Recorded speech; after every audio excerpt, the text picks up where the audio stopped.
오늘 오전에 하나님 말씀은 에베소서 5장 17절 이 한 구절을 본문으로 설교하겠습니다. 5장 17절 받들어 읽겠습니다. 이로 인하여 너희는 어리석게 되지 말고 주의 뜻이 무엇인지 이해하라 말씀하고 있죠. 그러니까 하나님의 뜻을 이해를 못하는 사람은 어리석은 사람이에요. 성경은 우리에게 그렇게 되지 말라는 거죠. 만약 그렇게 되면 어떻게 되냐? 우리 인생은요, 굉장한 시행착오를 겪고 또 고생하고 인생을 허비하게 되는 것이죠. 자, 우리 잠시 이 말씀을 위해서 기도하겠습니다. 하나님의 뜻에서 벗어나면 오늘 이 제목으로 말씀을 전하겠습니다. 하나님을 믿는 성도라면 자고로 하나님의 뜻을 알고 싶어하는 것은 당연지사입니다. 밥 존 시니어 목사님은 이렇게 정의를 내린 적이 있어요. 인생의 성공은 나를 향한 하나님의 뜻을 알고 그것을 행하는 것이다 이거예요. 이게 성공한 인생이라는 거죠. 자, 그런 취지로 이렇게 말씀하신 적이 있는데 너무나도 구구절절 맞는 말이에요. 아무리 출세하고 부유하게 되었어도 하나님을 알지 못한 채 살고 있다면 그 인생은 전적으로 실패한 것입니다. 영적인 관점에서 볼 때, 영혼의 관점에서 볼 때 자신의 인생을 향한 하나님의 뜻이 무엇인지를 발견하고 그 뜻을 실현하는 것이 훨씬 더 중요한 것이다 이거죠. 인간은 누구나 하나님의 뜻을 알고 이해하며 순종을 해야 의미 있는 인생을 살 수가 있습니다. 그러나 사실 대다수의 사람들이 하나님의 뜻을 무시한 채 인생을 살고 있는 게 현실입니다. 구원받지 않은 사람들은 말할 것도 없거니와 구원받은 사람들 중에서도 하나님의 뜻에서 이탈하여 인생을 허비하는 이들이 많습니다. 애초에 구원만 딸랑받고 그 이후에 남은 생애를 아예 하나님의 뜻과는 멀어져 비참하게 인생을 사는 이들이 있는가 하면 처음에는 하나님의 뜻을 이해하고 올바르게 행하다가 중도에 이탈한 성도들이 있으며 또 인생에서 온갖 시행착오를 겪고 지질이 고생을 하다가 마침내 진리를 알고 하나님의 뜻을 따르는 그런 성도들도 있습니다. 자, 여하튼 누구를 막론하고 하나님의 뜻에서 벗어나는 순간 그 사람의 인생은 꼬이기 시작하는 거예요. 실타래처럼 풀려야 되잖아요. 그게 아니에요. 어느 누구든 하나님의 뜻에서 이탈하면요, 그 사람 인생은 이제 꼬이기 시작하고 시행착오를 겪게 된다 이거죠. 그렇다면 성도는 어떻게 하나님의 뜻을 알고 순종할 수 있는가? 우선 헌신을 해야 되는 거예요.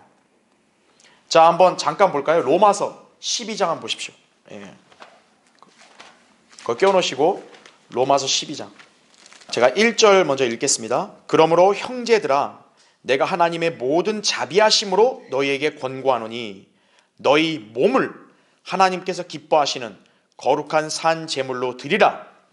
이것이 너희가 드릴 뭐라고 합니까? 합당한 예배니라 이거죠. 여러분이 하나님 앞에 지금 예배를 드리고 싶다 이거예요. 드리고 있다 이거예요.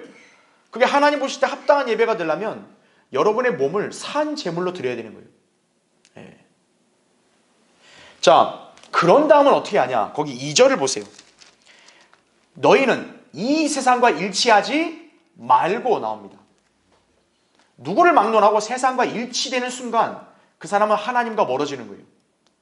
자, 이 세상과 일치하지 말고 잘 보세요. 너희 마음을 새롭게 함으로써 변화를 받아 하나님의 선하시고 기뻐하시고 온전하신 뭐라고 얘기합니까? 뜻이 무엇인지를 입증하도록 하라 이거죠. 헌신을 하고 성별을 해야 이제 어떤 거예요? 여러분을 향한 하나님의 뜻을 발견할 수가 있다는 사실입니다. 그러면 이제 그 성도는 하나님의 인도하심으로 보장된 그런 생애를 살게 되는 것이다 이거죠. 자, 우리가 여기서 주목해야 될 것은 하나님의 뜻에는 한 가지만 있는 게 아닙니다. 방금 살펴보았듯이 하나님의 뜻에도 제일 좋은 것, 가장 최상은 온전하신 뜻이에요. 그 이전에 기뻐하시는 뜻이 나오죠. 이게 두 번째인 거예요. 그 다음에는 가장 먼저 선하신 뜻이 나오죠. 이게 세 번째인 거예요. 그러니까 여기 하나님의 뜻도 보니까 두 번째도 있고 세 번째도 있네. 즉 하나님의 온전하신 뜻보다는 못하지만 그 다음으로 차선책, 차차선책이 있구나. 그렇게 볼 수 있는 거죠. 자, 근데 문제가 뭘까요? 하나님께서 원하시는 이 최상의 온전하신 뜻을 간파하지 못하고 차선책을 마치 하나님의 절대적인 뜻인 양 오해한다는 얘기예요. 그러니까 하나님께서 여러분에게 원하시는 이 절대적인 온전하신 뜻을 따라야 되는데 그게 아니라 여러분은 차선책을 선택하는 거예요. 하나님은 나에게 이걸 가장 원한다. 여러분 스스로가 막 그렇게 여겨버리는 거예요. 사실 이것은 하나님께서 원하시는 것보다는 자신의 고집과 선입견으로 인해 하나님께서 허락하시는 뜻에 가까운 거죠. 그러니까 하나님이 원하는 게 아니라 허락하는 거예요. 그래 해. 네가 그렇게 원하니까 하라고. 그게 어떻게 보면 하나님의 허락하신 뜻이고 여러분이 하나님과 관계에서 선택하는 차선책인 거예요. 최선을 방도를 택해야 되는데 그게 아니라 차선책을 택한다 이거죠. 자, 물론 이 뜻 안에도 하나님께서 여러분을 외면하시지 않아요. 돌보십니다. 그러나 어디까지나 그 사람 자신의 의지로 야기된 것인 만큼 그에 따른 결과와 책임을 본인이 감당을 해야 되는 거예요. 하나님은 여러분이 아무 손색이 없도록 온전하신 뜻을 따르면 복을, 은혜를 다 마련하셨는데 여러분이 그걸 보지 못하고 차선책을 택하죠? 하나님은 여러분을 돌보시긴 하지만 여러분의 잘못 선택으로 인해 그에 따른 고통과 후회와 슬픔은 여러분의 몫이 되는 거예요. 이것이 바로 하나님의 뜻에서 벗어난 성도가 직면해야 되는 현실이에요. 그러니까 여러분은 하나님께서 여러분 자신에게 원하시는 가장 온전하신 뜻을 알고 거기를 따라야지 차선책을 따르면 안 된다 이거죠. 자, 우리는 성경에서 이와 같은 원리를 선명하게 볼 수 있는 인물을 발견하게 되는데 그가 누군지 아십니까? 아마 여러분이 들으면 다 이해하실 거예요. 바로 야곱입니다. 그렇죠? 자, 야곱 육신적이고 아주 물질 지향적인 사람입니다. 굉장히 현실주의자예요. 그는 간교함으로 자기 형 에서의 장자권과 축복을 찬탈했죠. 여기에 에서의 위협이 두려워서 그만 그와 또 자기 부모님을 떠나 외삼촌 라반의 집으로 피신을 하게 됩니다. 그는 순간의 위기만 모면하면 될 줄로 오해했겠죠. 형이 잠깐 화난 거지. 시간 지나면 알아서 없어지겠지. 그러면서 피신했죠. 그런데 그 역시 외삼촌의 잔꾀에 휘말려서 20년간 갖은 고생을 합니다. 아마 자신을 잠깐만 기거하려고 생각했을 거예요. 하나님은 나의 생각에 따라 움직여 줄 거라고 생각을 했을 거예요. 근데 거기서 외삼촌에게 딱 사로잡혀서 20년간 지질이 고생했다 이거죠. 그 타국 땅에서 무려 4명의 아내와 12명의 자식들을 얻게 되었습니다. 그것뿐이겠어요? 그는 이후로 계속 자녀 문제로 골머리를 앓았죠. 부인들끼리는 서로 시기해서 다투죠. 남편들 입장에서, 가장들 입장에서 얼마나 골치 아프겠어요.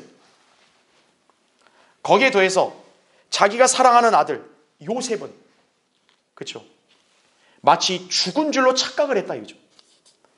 수십 년간 생이별한 상태로 고통 가운데 지냈죠.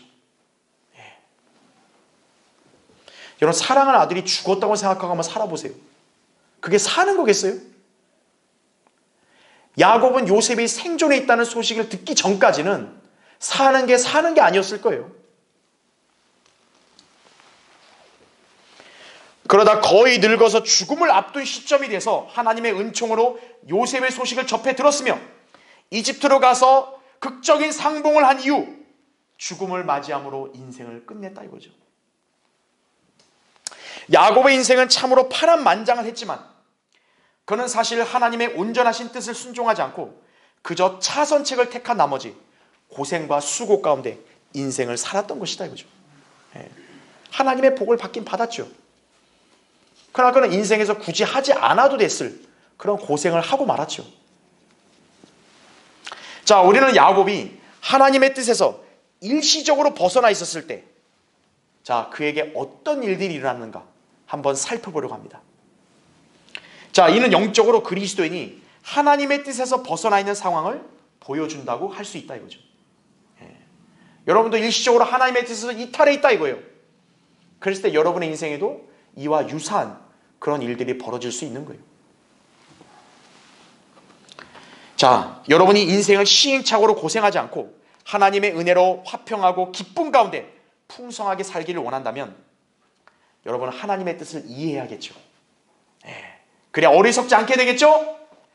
하나님의 뜻에서 벗어나지 않고 그 뜻 안에 있을 때 하나님이 주시는 풍성한 은혜를 만끽하고 살 수 있겠죠. 그렇게 되려면 어떻게 되겠어요? 여러분은 성경으로 교훈을 배워야 돼요. 하나님의 뜻에서 벗어나면 내 인생에도 이러한 일들이 벌어질 수 있구나. 나는 그런 후회를 하면 안 되겠구나. 우리는 그런 교훈을 배워야 되는 것이죠. 그렇죠? 여러분 오늘 이 점을 통해서 하나님의 뜻을 다시 한번 여러분이 이해하고 준행하는 계기가 되길 바랍니다. 그럼 오늘 설교의 주제는 뭐냐? 하나님의 뜻에서 벗어나면 이거예요.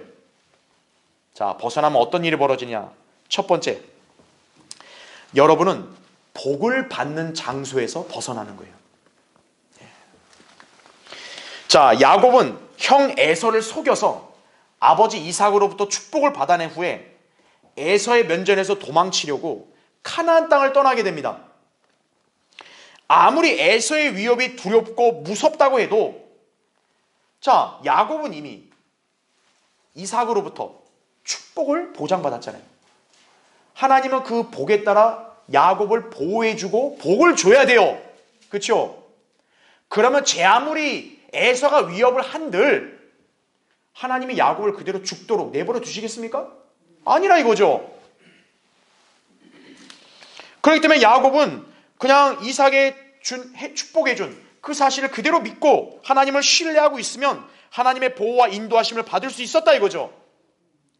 그러나 야곱은 순간의 머리 굴림으로 하나님께서 아브라함과 이삭과 야곱에게 주신 그 복의 장소, 하나님이 아브라함에게 약속한 땅 아니에요. 그 땅을 그냥 떠나버린 거예요.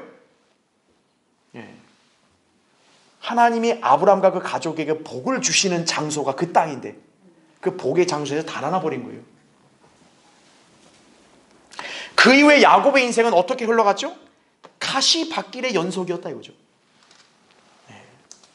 그렇게 표현해도 과언이 아니었다 이거죠. 이처럼 그리스도인도 종종 하나님의 뜻에서 벗어나 그분의 손길로부터 멀어지려는 경향이 있습니다. 주님은 우리에게 A라는 방향으로 가라고 그렇게 명령을 하셨는데 그 뜻을 따르라고 하시는데 정작 자신은 B라는 엉뚱한 방향을 고집을 해서 하나님의 뜻을 거스르는 성도들이 적지 않다고요. 그 중에는요, 자신을 향한 하나님의 뜻에 불만족스러워가지고 아예 고의로 불순종하려는 이들이 있다 이거죠. 전 이거 싫어요. 나 안 따르요. 그냥 안 따르고 말아요. 그런 사람이 있다 이거죠. 그러면서 마치 주님께로부터 자신이 멀리 달아나면 주님이 알아서 그 뜻을 처리해 주실 거라고 내심 기대하는 거예요. 내가 이렇게까지 고집 부리면 하나님이 그걸 꺾겠지. 과연 그러실까요? 만일 여러분이 하나님께로부터 벗어나려고 한다. 그러면 여러분 이 점을 알아두십시오. 여러분이 아무리 도망을 쳐도 하나님은 꿈쩍 안 하신다 이거예요. 하나님은 움직이실 필요가 없어요. 왜일까요? 여러분이 도망가서 이역만리 어디로 다 간들 하나님은 거기에 다 계시기 때문에 그런 거예요. 여러분은 하나님께로부터 도망갈 방법이 없다 이거죠. 정말입니까? 요나를 보면 안다 이거죠. 요나를 보면. 요나는 하나님의 명령을 따르기 싫어서 도망갔다 이거예요. 배까지 탔다 이거예요. 그럼 하나님이 못 찾나요? 요나야 어딨니? 이러는 거예요? 도망 못 간다 이거죠. 시편 139편 7, 8절에 내가 주의 영으로부터 벗어나 어디로 가며 주의 면전에서 벗어나 어디로 피하리까? 내가 하늘로 올라갈지라도 주께서는 거기 계시며 내가 지옥에 잠자리를 마련한다 하여도 보소서 주께서는 거기 계시나이다 이거죠. 하나님으로부터 도망갈 수 있다고 생각하는 인간은 어리석은 인간이에요. 자, 하나님께서는 그 어떤 성도들을 막론하고 복된 길로 인도해 주십니다. 주님 자신의 피로 사신 성도인데 하나님이 사랑 안 하실 이유가 없죠. 복을 주실라 하죠. 자, 진리의 영이신 성령께서는 그래서 우리를 진리로 인도해 주시는 거예요. 요한복음 16장 13절에 나온 대로. 그래서 진리로 인도해 주시면 영적으로 풍성한 삶을 누리도록 그렇게 돌봐주신다는 사실이죠. 여러분을 진리로 인도하신 거 여러분 자신이 온 게 아니에요. 성령님이 인도하신 거란 얘기죠. 성령님이 여러분을 골탕 먹이려고 이 자리에 불러주셨겠어요? 하나님 말씀으로 풍성한 은혜를 누리게 하시려고 진리의 대로 인도하신 거예요. 성령님은 진리의 영이시라고요. 그러나 여러분이 그 같은 사실을 어느새 망각하고 형식적인 신앙생활을 하게 되면요, 진리 안에서 누리는 풍성한 복과 은혜를 잊어버리게 되는 거예요. 자, 그런 와중에요, 만약에 예기치 않은 시련이 닥치거나 시험에 들면 그 사람은 그 복된 자리를 떠나서 하나님의 뜻에서 벗어나게 되는 것이에요. 이것이 바로 성경대로 믿는 이 진리의 대열에 있다가 이탈하는 성도들이 생기는 원인이에요. 하나님께서 이 자리에 보내주신 것은 하나님이 주신 복을 향유하라는 건데 그 복을 그냥 박차고 나가는 거예요. 왜요? 가치를 잃어버린 거죠. 이게 복된 자리라는 걸 잃어버린 거예요. 자, 예컨대요, 룻기란 책 잘 아시죠? 여러분, 룻기 1장에 처음 나오는 인물이 룻의 시어머니 나오미예요. 자, 나오미는 자기가 살던 그 땅에 기근이 닥쳐요. 그러니까 어때요? 자기 남편과 함께 그 베들레헴 유다를 떠나버렸습니다. 자, 그들이 거주하던 땅 베들레헴 유다, 그 베들레헴이라는 지명의 뜻이 뭐냐면 빵집이라는 뜻이에요. 빵집. 여러분, 기근이라는 거는 빵이 없어서 배고픈 거 아니에요? 그래서 기근을 피해보겠다고 빵집을 떠난다? 말이 됩니까? 기근이 닥치면 빵집에 있어야죠. 빵을 먹으려면. 근데 오히려 빵집을 떠나버린 거예요. 나오미와 그 남편은. 가족들 데리고. 자, 베들레헴. 왜 베들레헴 지명이 빵집이냐? 그 베들레헴에서 누가 나오냐면 바로 예수 그리스도가 나오시기 때문이에요. 예수 그리스도는 생명의 빵이시라 이거죠. 요한복음 6장 35절, 48절에 나온 대로. 그래서 미카서 5장 2절에도 메시아는 베들레헴에 나온다 그랬다. 그리스도는. 그렇죠? 한마디로 베들레헴은 빵을 주는 복의 장소예요. 근데 이 나오미는 어때요? 빵을 못 먹는다고 빵의 장소를 떠나버린 거예요. 복의 장소를 달아나버린 거죠. 자, 그러면 그녀는 그 이후에 기근을 해결했을까요? 자, 그녀는 나중에 가서야 내가 처음에 있던 이 베들레헴 유다, 이 땅에 빵이 있다는 소식을 접해요. 그러니까 그제서야 자기 땅으로 돌아온 거예요. 네. 그러면 그 사이에는 무슨 일이 벌어졌는가? 그녀는 모압 땅에서 자기 남편을 잃어버렸어요. 남편이 죽었어요. 기근을 피하려고 갔는데 남편이 죽었다 이거. 그러면 그때도 깨달았어야죠. 아, 이건 하나님 뜻이 아니었구나. 근데 그녀는 꿈쩍도 안 해요.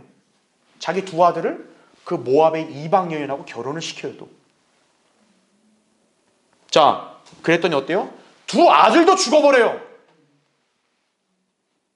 졸지에 남편과 아들들 다 잃은 거예요. 그래도 안 떠나요. 근데 언제 결국 그 타국 땅을 떠나 다시 왔냐? 야, 네가 살던 베들레헴에 빵이 있대. 빵 먹으러 가야지. 그러고 간 거예요. 남편과 아들이 죽을 때는 꿈쩍을 안 하더니 저기 빵이 있대. 그러니까 간 거예요. 자, 빵이 있다는 걸 진즉에 알았다면 진즉에 가면 될 텐데 끝까지 고집을 피운 결과 뭐예요? 자기 남편과 두 아들 다 잃은 과부가 된 거예요. 자기 며느리 딸려온 거예요. 복의 장소를 떠난 결과가 얼마나 비참하냐 이거죠. 자, 야곱으로 돌아오겠습니다. 야곱은 에서가 순간 두려워서 팔레스타인 땅을 떠납니다. 자, 이방인인 자기 외삼촌 라반과 기거를 하죠. 자, 자기 외삼촌이냐, 친족이잖아요.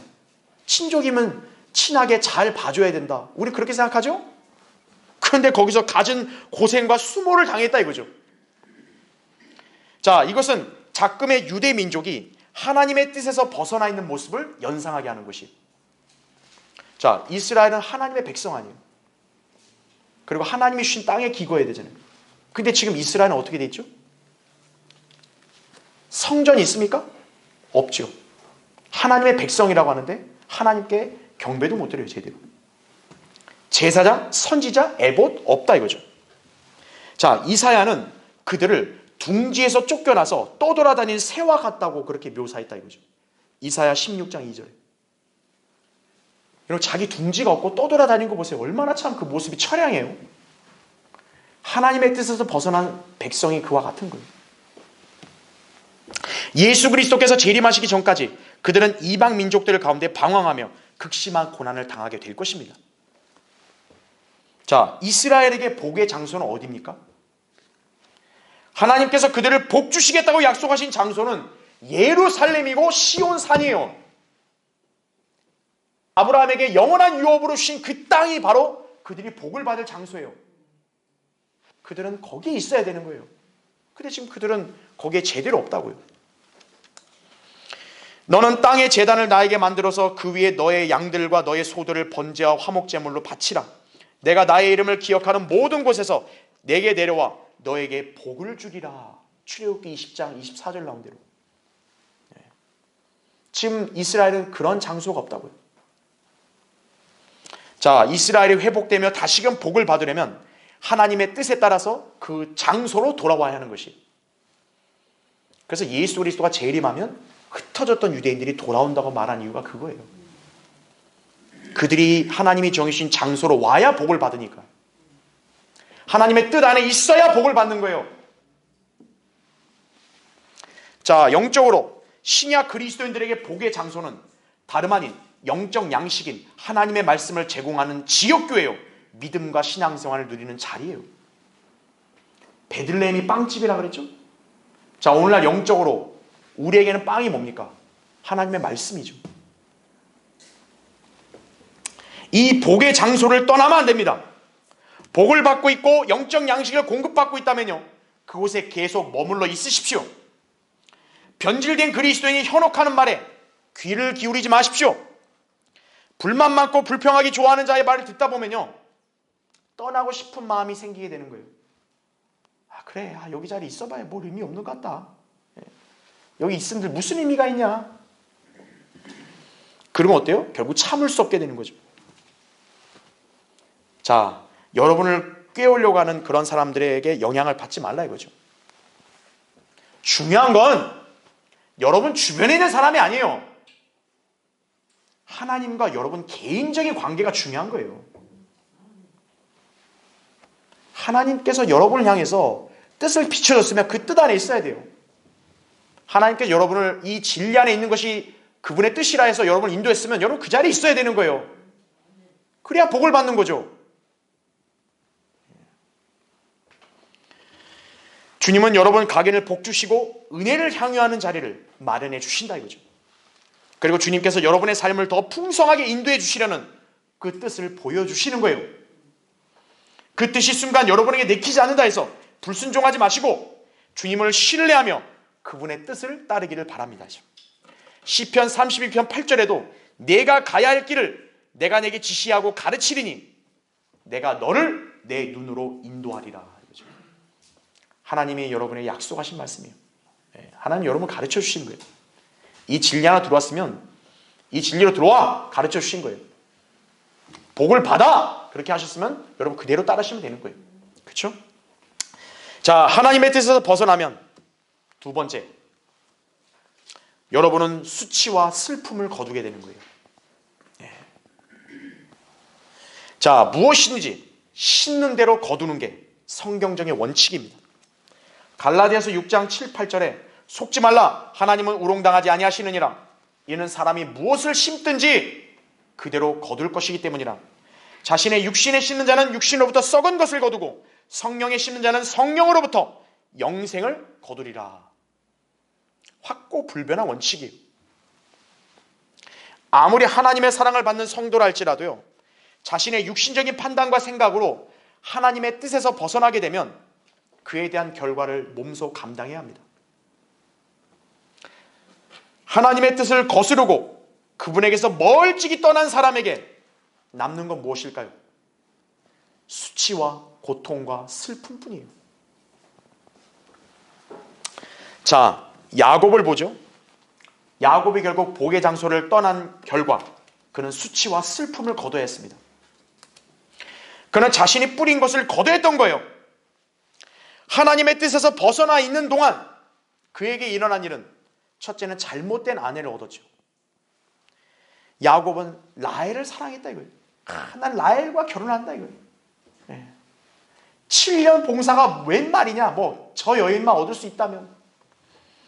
그런데 외삼촌 라반이 또 꾀를 쓰고 속였죠.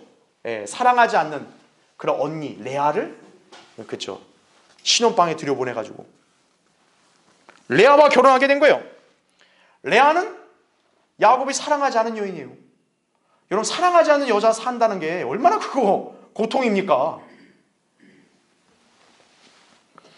그러나 운명의 장난이듯 어떻게 사랑하지 않는 레아에게서는 자녀들이 대여섯 명 막 이렇게 출산하는 거예요. 반대로 사랑하는 라헬에게는 훗날 요셉이 태어나기 전까지는 자식을 보지 못하는 거예요. 라헬이 성격상 가만히 있는 여인이에요? 아니죠. 시기가 나니까 막 남편을 닥달합니다. 나는 못 견디겠다. 내 여종하고 결혼하고 잠자리 가져라. 자기 여종을 아내로 붙여주는 거예요. 그거를 본 언니 레아가 가만히 있을 수 없죠. 나도 칠세라. 나도 내 여종을 내 남편에게 붙이겠다. 졸지에 야곱은 아내가 4명이나 생긴 거예요. 또 자녀들은 잘난다 이거죠. 12명의 자녀들이 태어나게 된 거예요. 여러분, 야곱이 행복할 것 같으세요? 야곱은 이 가족들을 자기 어깨에 지금 메고 있는 거예요. 이 사람들, 얘들 다 먹여 살리려면 이거 내 몸이 성할 데가 없겠구나. 부양할 무거운 짐을 지는 거죠. 여러분은 4명의 아내와 사는 남편이 행복해 보인다 생각하세요? 덜 떨어진 인간들은 아이고 4명의 여자랑 사니까 야 행복해 보인다. 덜 떨어진 인간이라는 소리죠. 그는 허구한 아내들의 등살에 못 이겨서 아주 극심한 스트레스 받았을 거예요. 여자 1명만 잔소리하는 것도 힘든데 여자가 돌아가면서 4명이 잔소리 해봐요. 자, 어디 그뿐일까요? 자, 자기 자식들은 배다른 자식들 아니에요. 여러분, 배다른 자식들은 이질감이 있다고요. 얼마나 갈등이 심했겠어요. 특히 자기 큰아들은 자기 계모하고 동침한 거예요. 자기 큰아들이 자기 첩하고 동침을 한 거예요. 자, 둘째, 셋째에는 세켐 성읍의 사람들을 다 살육해버린 거예요. 살인자예요. 넷째 아들 유다는 며느리와 관계를 맺어요. 자식을 낳았어요. 자기가 사랑하는 요셉과는 수십 년 생이별을 했어요. 자기 딸 디나는 강간도 당했어요. 얼마나 가슴 아픈 일입니까? 자, 또한 야곱 자신은 어떻게 됐어요? 외삼촌에게 완전히 농락을 당해서 갖은 고생과 수모를 겪었다 이거예요. 어떻게 삼촌이 조카를 이용해서 돈을 축적하나요? 라반은 자기 조카 야곱을 통해 엄청나게 돈을 많이 번 거예요. 야곱은 갖은 불이익을 당했다고요. 그걸 야곱이 20년 지나서 하소연하죠. 자기 외삼촌한테. 그뿐만 아니라 그는 산에서 주의 천사와 씨름을 했죠. 나를 축복해 주시라고. 그 천사가 결국 그의 넓적다리를 쳐버려서 위골됐죠. 그리고 그는 어떻게 해서 여생을 쩔뚝거리며 다니는 거예요. 이 모든 게 뭡니까? 야곱이 뿌린 걸 거두는 거예요. 하나님의 뜻을 무시하고 벗어났다 이거예요. 자, 그뿐이겠습니까? 야곱은 자기 어머니를 이후에 한 번도 보질 못한 거예요. 그의 어머니 리브카, 야곱과 사실상 공범이죠. 예. 그는 자기 작은 아들을 너무 사랑한 거예요. 그러니까 복도 누가 받아야 돼? 작은 아들이 받아야 돼. 그 결국 에서의 미움을 사게 되니까 리브카는 자기 작은 아들 야곱에게 야 잠시만 저 떨어져 있자. 네 형의 화가 가라앉으면 다시 돌아오면 돼. 그랬다 이거죠. 잠시만 너 떠나 있으면 돼. 잠시. 그 잠시가 얼마가 되냐? 20년이 돼버렸다. 자, 야곱이 돌아왔습니다. 리브카는 어떻게 됐을까요? 이미 죽어서 무덤에 묻혔다 이거죠. 자기는 잠시만 지나면 자기 사랑하는 작은 아들을 볼 수 있을 거라고 생각을 했는데 결국 영원히 보지 못했죠. 이 땅에서. 자, 야곱이 돌아왔습니다. 근데 어때요? 형 에서에게 또 수치를 당해야 했다 이거죠. 야곱은 자기가 뭔가 저지른 게 있다 하니까 도둑이 재발저려가지고 에서가 자기 죽일까 봐 아이고 형님 내가 형님을 보니 하나님을 보는 것 같다고 자기 형 앞에서 7번이나 절을 했다 이거죠. 여러분 사실 어때요? 하나님은 에서는 미워하고 야곱은 사랑했다고 했어요. 말라키 1장 3절에. 근데 하나님이 사랑하는 사람이 하나님이 미워하는 사람한테 절을 한다? 여러분 그것만큼 수모가 어디 있어요? 여러분 하나님이 미워하는 사람 앞에서 여러분 굴복하고 절하고 이러실 거예요? 하나님의 뜻에서 벗어나 복으로부터 멀어진 사람에게 남는 건 수치와 고통과 슬픔뿐이에요. 자, 한편 야곱뿐만 아니죠. 다윗 역시도 자기가 지은 죄의 열매를 거둬야 했다 이거죠. 예. 다윗은 자기 부하의 마누라를 몰래 건드렸죠. 결국 나중에는 그의 큰아들이 그의 딸을 근친상간했죠. 여기 앙심을 품은 작은 아들이 큰아들을 죽였죠. 급기야 자기 아버지에게 반역을 일으켰죠. 자, 모세 역시 어때요? 자신이 뿌린 걸 거뒀습니다. 모세는 무척 신실한 하나님의 종 선지자였는데 주님께서 바위에게 말하라고 하실 때 그는 순간에 화를 못 참아가지고 바위를 냅다 2번이나 쳐버린 거예요. 네. 그랬더니 어땠죠? 모세는 약속의 땅에 들어가지 못한 거예요. 이스라엘 백성 중에 어떻게 보면 가장 신실하다고 할 수 있는 사람인데 정작 그 백성에게 약속한 젖과 꿀이 흐르는 땅을 못 들어가는 거예요. 모세는. 하나님의 뜻에 잠깐 한 번 어긴 건데. 자, 구원받은 그리스도인 항상 깨어있지 않고 성령으로 충만하지 않은 채 육신적으로 살게 되면 이처럼 육신에 따라 썩은 것을 거두게 되는 것이에요. 여러분의 삶도 수치와 고통과 슬픔으로 후회를 남길 수 있게 되는 거예요. 예. 심지어 어떤 사람은 영영 하나님의 뜻 안으로 다시 들어오지 못한 채 인생을 마감할 수 있습니다. 일례로 대마는 처음에 신실했죠. 그러나 세상을 사랑해서 배교하고 말았죠. 디모데후서 4장 10절에. 그 대마는 이제 어떻게 됐죠? 이후에? 몰라요. 아무것도 남지 않아요. 여러분이 믿음을 저버리고 배교하면요, 진리 안으로 다시 들어오지 않으면요, 하나님 앞에서의 평가도 그와 같은 거예요. 자, 이에 반해서 과거에는 하나님의 뜻에서 이탈했거나 또는 여러분이 신앙생활하는 도중에 잠시 하나님의 뜻에서 벗어난 적이 있을 것입니다.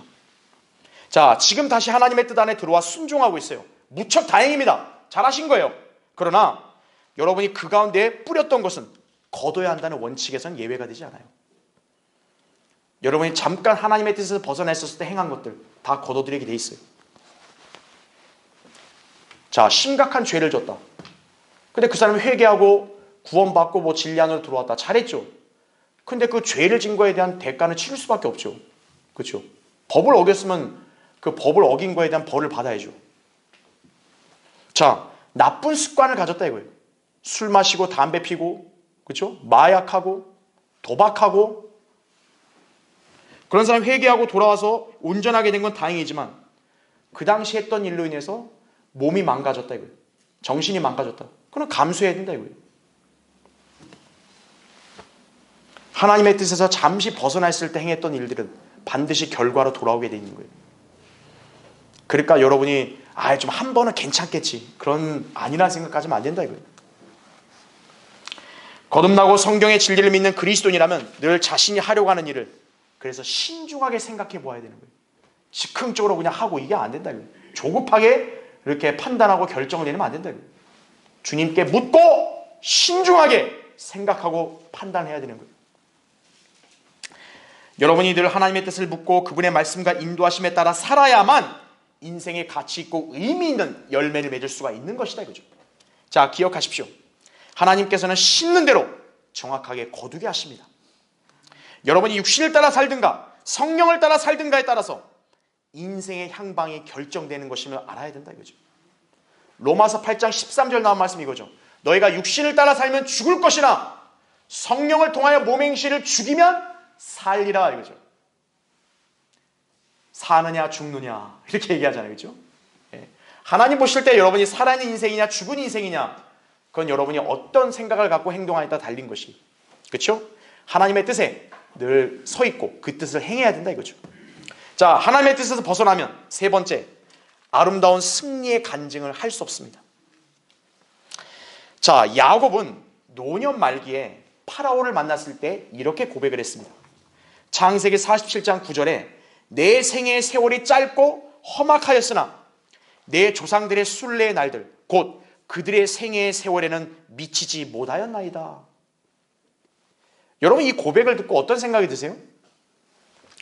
하나님의 택하심을 받고 축복을 보장받은 사람치고는 좀 간증이 변변치 않아 보이나요? 그렇죠?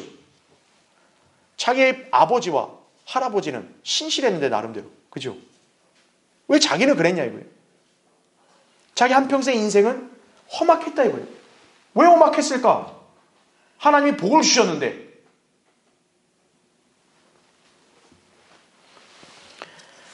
이에 반해 바울의 간증을 들어보십시오.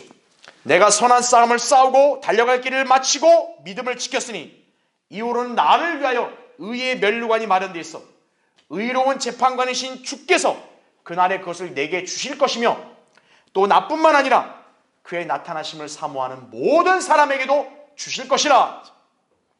굉장히 자신감 있고 담대하죠. 디모데후서 4장 7, 8절이. 차이가 뭘까요? 야곱은 바울처럼 믿음으로 살지 않았던 것이에요. 그러니까 그의 한평생 인생에는 내가 선한 싸움을 싸우고 이겼다 이런 간증이 없는 거예요. 나는 내 세월이 험악했다. 나는 고통스러웠다. 그가 자기 인생에 대해 내린 결론은 그거밖에 없는 거예요. 자, 셰익스피어의 작품 맥베스에서 이 살인을 저지른 맥베스가 이렇게 말했다 그래요.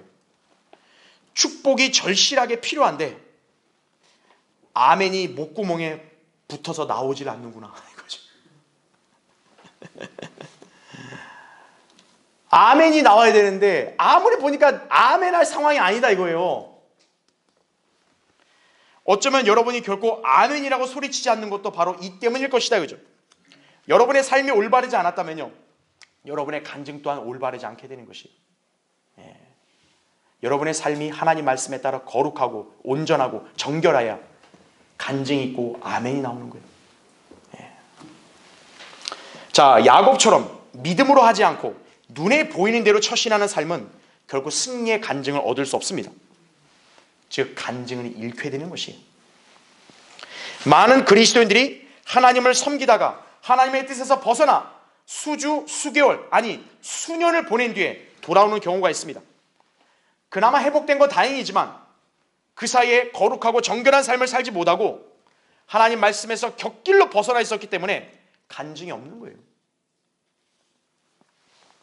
진리를 따르지 않고 세상 지향적으로 살게 되면요, 자신의 간증을 망쳐버리는 것입니다. 여러분이 세상에 더 가까이 있고 세상에 더 기웃거리고 그러면요, 여러분 간증을 잃는 거예요. 자, 예를 들면요, 베드로 있죠, 베드로. 여러분 사도행전 2장에 베드로는 오순절 때 설교로 3,000명을 회심시킨 사람이에요. 얼마나 대단한 부흥입니까? 그런 베드로가 그러나 자기 그전의 인생의 한동안은 간증을 망쳤다 이거죠. 예수님께서 붙잡히신 이후 제자라고 하는 그는, 제자는 주님과 따라가야 되는 거 아니에요. 근데 오히려 주님으로 또 멀찍이 떨어져서 따라갔다 이거죠. 어떤 일이 일어나 한번 보자. 다 따라갔다 이거죠. 자, 그러고 나서 어떻게 하냐. 바깥에 앉아있는 사람들과 똑같이 앉아서 불을 쬐고 있는 거예요. 이는 마치 그리스도인이 세상 사람들의 무리에 끼어있는 어색한 모습을 연상하게 한다 이거죠. 예. 그 바깥에 불 쬐는 사람들, 그 사람들이 하나님의 사람들이에요? 세상에 속한 자들인데, 악한 사람들인데, 소위 예수 그리스도의 제자라는 사람이 그들과 같이 앉아있는 거예요. 어울릴까요? 자, 그냥 조용히 있으면 좋을 텐데 그가 불을 쬐고 있을 때 사람들이 물어요. 야, 너 그 자들 중에 하나 아니야? 너 예수라는 자의 제자 아니야? 베드로가 말합니다. 나는 그 사람을 모른다고. 근데 그들은 집요하게 재차 묻습니다. 그랬더니 마가복음 14장 71절에 나온 대로 그가 저주하고 맹세하기 시작하며 말하기를 나는 너희가 말하는 이 사람을 알지 못하노라. 그들은 그래? 아, 그럼 넌 예수의 제자가 아니구나. 이렇게 했겠죠? 근데 그게 맞나요? 베드로는 예수님을 사랑한다고 열정적으로 따랐던 제자였죠. 자, 복의 장소에서 벗어나면 그리스도인은 자신의 간증을 잃게 되는 거예요. 여러분이 하나님이 세우신 교회에서 성도들과 함께 있을 때는 찬양과 간증과 기쁨이 넘치죠, 당연히. 그럼 이 자리에 계속 있어야죠. 근데 세상에 가서 계셔보세요. 여러분은 오히려 소외를 당하는 거예요. 조롱을 당하고 심지어는 믿음에 대해서 위협을 당한다 이거죠. 그럼 거기에 굴복해버리면 간증을 잃어버리는 거죠. 자, 물론 베드로는 이후에 회복이 돼서 훌륭하고 위대한 사도로 쓰임을 받았죠. 그런데 한 가지 한번 우리가 상상해 보죠. 자, 당시 베드로가 주님을 부인했잖아요. 그 부인했을 때 그걸 누가 물어서 부인했냐? 그 여종이 물었어요. 여자 종이. 너 예수와 같은 제자지? 근데 저주하고 아니라 그랬잖아요. 자, 만약에 그 여종이 사도행전 2장 오순절 때 베드로 설교 때 만약 있었다면 어땠을까요? 베드로가 막 강력하게 설교를 해요. 근데 그 여자가 갑자기요 베드로를 보고 저 인간 저때 불 옆에서 예수 모른다고 저주하고 맹세했던 인간인데? 만약 그렇게 쑥덕거렸다고 생각해 보세요. 여러분 베드로의 위신이 어떻겠어요? 말이 아니겠죠. 굴욕적인 순간이었을 거예요. 야곱의 경우도 그와 같이 다른 사람들 앞에서 당당하게 하나님을 찬양하며 증거할 수 있었겠어요? 야곱이요? 나는 하나님을 온전히 신뢰하고 하나님의 뜻 가운데 살았다 얘들아. 그러면 그 자식들이 뭐라고 하겠어요? 아이고 아버지 왜 그러세요? 아버지 어디 아프세요? 이러는 거죠. 여러분이 가족이나 지인들 앞에서 간증을 하는데 여러분이 그리스도인다운 간증이 없으면 어떻게 되겠어요? 아니 왜 이래요? 어디 아파요? 이런 반응이 나오는 거예요. 성경대로 살지 않고 모범이 되지 못하는 성도를 누군가 알고 있다고요. 아, 나 저 사람 잘 알아. 그 사람이 그 성도를 향해 뭐라고 말하겠어요? 부끄러운 거죠. 그렇죠? 누가 승리의 간증을 할 수 없습니까? 육신적인 그리스도인이요. 왜 여러분이 영적으로 날마다 성장을 하고 하나님 말씀으로 여러분 자신을 투영하며 온전하게 순종해야 되는지 아십니까? 여러분이 영적 성장을 안 한다 이거예요. 그냥 나는 그냥 무난하게 가겠습니다. 그럼 여러분은 영적인 그런 진전이 없게 되면 육신적인 사람으로 남는 거예요. 그러면 어떤 믿음의 행보도 없고 승리를 경험할 수 없는 거예요. 간증이 없다 이거죠. 하나님의 뜻 안에 있겠습니까? 그런 사람이요? 그런 사람에게서 무슨 주님께서 영광을 받으실 게 있겠어요? 오늘 여러분 거기 에베소 5장 한번 보십시오. 거기 8절부터.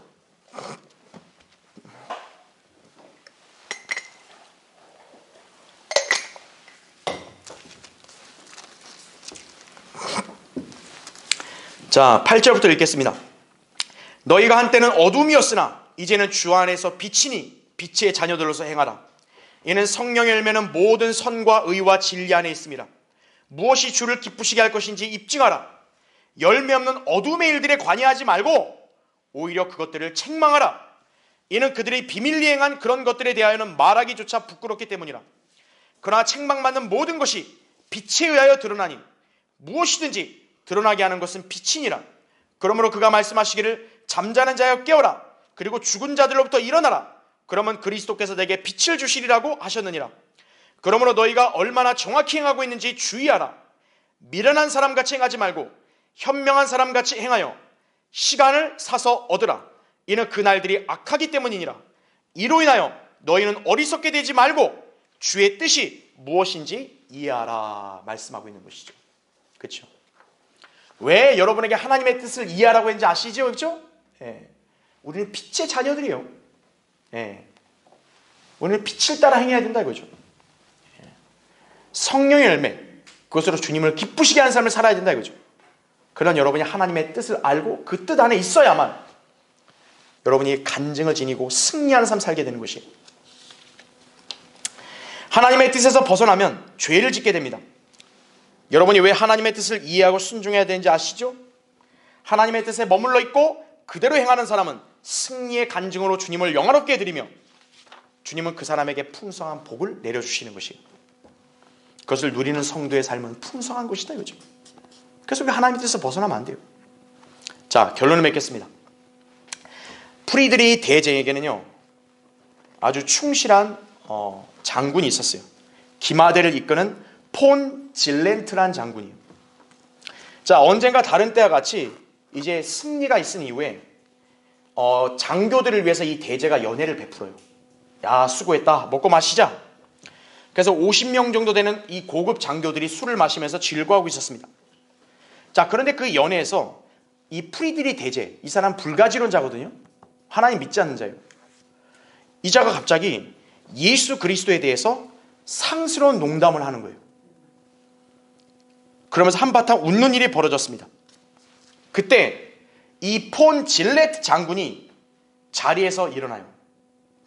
그 다음에 황제에게 경례를 하면서 이렇게 말합니다. 황제여, 당신은 내가 죽음을 두려워하지 않는다는 사실을 아십니다. 나는 당신을 위해 38번의 전투에서 승리를 쟁취했습니다. 나는 노인이기에 이제 곧 당신보다 더 위대하신 분의 존전으로 들어가게 될 것입니다. 그분께서는 나를 나의 죄에서 구원하신 위대한 하나님이신 주 예수 그리스도이십니다. 그런데 황제께서는 바로 그분을 모독하고 있습니다. 황제여, 나는 나의 구주를 사랑하는 노인으로서 이제 영원의 문턱에 서서 작별 인사를 드립니다.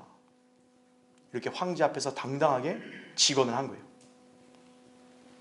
대단하죠? 자, 장군은 자리를 떴어요. 파티는 완전히 쫑이 났죠. 자, 이 당황한 프리드리 황제가 어떻게 했을 것 같으세요? 저놈 죽여라 그랬을 것 같으세요? 이렇게 소리쳤어요. 장군, 나를 용서해 주시오. 나를 용서해 주시오. 자, 질레트 장군의 간증은 아주 강력하고 효과적이었습니다. 자, 어떻게 이 장군은 이토록 담대했던 것인가? 이거죠. 그는 다른 무엇보다 하나님의 뜻에 절대적으로 순종을 했죠. 그렇죠? 인간적인 판단, 현명한 생각 이렇게 운운하면서 그런 처신을 택하지 않았고 최상의 선택을 했던 것입니다. 하나님의 직접적인 뜻이라고요. 그렇죠? 네. 순간 인간적인 판단을 볼 때 왕을 노여하게 하고 불쾌하게 만들면 안 된다. 그래서 그 잠시를 좀 피하자. 이렇게 생각할 수 있겠죠. 그러나 질레트 장군은 그렇게 하지 않았다 이거죠. 하나님께서 그에게 원하시는 직접적인 뜻은 담대하게 왕 앞에서도 그리스도를 시인하는 것이죠. 이 장군은 그대로 한 거예요. 그렇죠? 이처럼 하나님의 뜻 안에 있으면 확고하고 온전한 성도로 갖춰질 수 있는 것이다 이거죠. 골로새서 4장 12절에 이는 너희가 하나님의 모든 뜻 안에서 완전하고 온전하게 서도록 하기 위함이라 말씀하는 거죠. 하나님의 뜻 안에 있는 성도는요 온전하고 확고한 것입니다. 자, 양이 목자의 인도를 뿌리치고 무리에서 이탈하면 그 결과는 무엇일까요? 맹수들의 먹잇감밖에 되지 않습니다. 여러분도 하나님의 뜻에 역행하고 진리의 길에서 벗어나면 순간은 이 세상에서 주는 헛된 상상으로 잠시 즐겁고 흥분할지 모르지만 이후에는 죄의 쓰디쓴 열매로 고통과 슬픔에 사로잡히며 비참한 인생을 살게 되는 것이에요. 양은 어디까지나 목자의 지도 아래 있을 때 가장 행복한 것입니다. 그리스도인도 주님의 뜻에 복종하고 그대로 따르며 진리의 말씀대로 행할 때 진정한 행복과 풍성한 은혜를 만끽할 수 있는 것이다 이거죠. 여러분이 언제 가장 행복한 인생을 사는 것이에요? 하나님 안에서 그분의 뜻을 따르고 말씀에 순종할 때, 그때 삶이 가장 행복한 것이에요. 여러분, 주님께서는 우리의 삶을 풍성하게 해주시길 원하십니다. 그렇다면 우리는 그분의 뜻에서 벗어나면 안 된다 이거죠. 성경에 나온 신실하고 훌륭한 일꾼들도 종종 하나님의 뜻에서 벗어나 고통스러운 결과를 감내해야 했습니다. 이 점을 교훈으로 삼아 우리 늘 주의 뜻을 이해하고 그 안에 서서 온전하게 이행하는 그런 성도가 되어야 하겠습니다. 항상 순종하는 하나님의 자녀로 살기를 바랍니다. 자, 기도하겠습니다.